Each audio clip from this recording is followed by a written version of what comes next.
আমার খুব দুঃখ পেয়েছিলাম যখন ওই রোকে হলের মেয়েরা রাত 11টা-12টার সময় রাস্তায় বের হয়ে এই জুলাই আন্দোলনের সময় তুমি কে আমি কে রাজাকার রাজাকার, তোমার দাদা আমার দাদা রাজাকার, তোমার বাপ আমার বাপ রাজাকার এই স্লোগান দেয়। তখন আমার ওই কথাই মনে হচ্ছিল যে এই রোকে হলের ইতিহাস তারা জানে না, যেখানে কত মেয়ের উপরে পাশবিক অত্যাচার করেছে, ধরে নিয়ে ক্যাম্পে নিয়ে গেছে। প্রিয় দর্শক, এইমাত্র পাওয়া সর্বশেষ গরম বাংলা সংবাদ। এবার প্রকাশ্যে আবার একটি ভয়ঙ্কর কল রেকর্ডিং ভাইরাল জননেত্রী শেখ হাসিনার। তিনি কলের মাধ্যমে ডক্টর মোহাম্মদ ইউনূসকে কঠিন হুঁশিয়ারি দিলেন। তো আজকের ভিডিওটি খুব গুরুত্বপূর্ণ হতে চলেছে, না টেনে স্ক্রিনের মাধ্যমে পরিপূর্ণভাবে দেখে আসি। তো প্রিয় দর্শক, ভিডিওটি ভালো লাগলে একটা লাইক করবেন আর কমেন্ট করে মতামত জানাতে ভুলবেন না।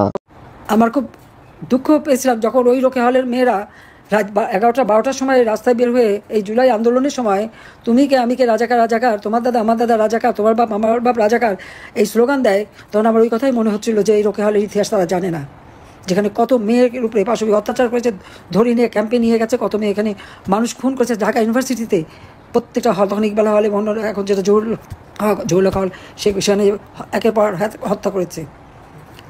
ইতিহাস বোধহয় ওরা জানে না, যে জন্যই ওই স্লোগান দিতে তাদের লজ্জা হয়নি।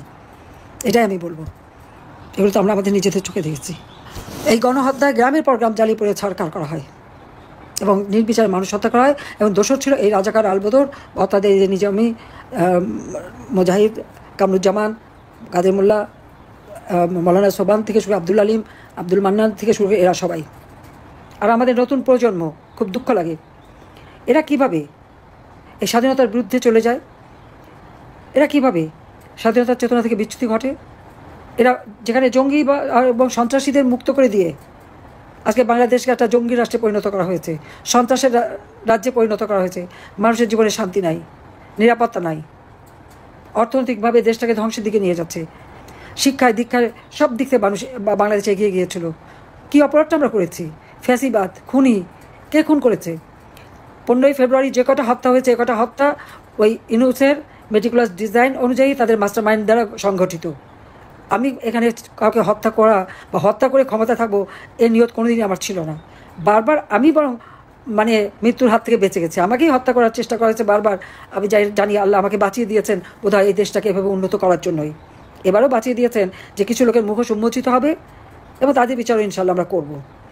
জঙ্গি সন্ত্রাসীদেরকে মুক্তি দিয়ে আওয়ামী লীগের অগণিত নেতাকর্মী তাদেরকে আজকে ক্ষমতায় বসানো, মুক্তিযোদ্ধাদের অবমাননা করা, আর বঙ্গবন্ধু শেখ মুজিবকে যেভাবে অপমান করা, আর ওই যে বাড়ি থেকে বঙ্গবন্ধু শেখ মুজিব স্বাধীনতার ঘোষণা দিয়েছিলেন আর যে বাড়িতে তাকে হত্যা করা, সেই বাড়িটা ভেঙে প্রথমে আগুন দেওয়া, তারপরে সেটাকে ভেঙে গুঁড়িয়ে দেওয়া।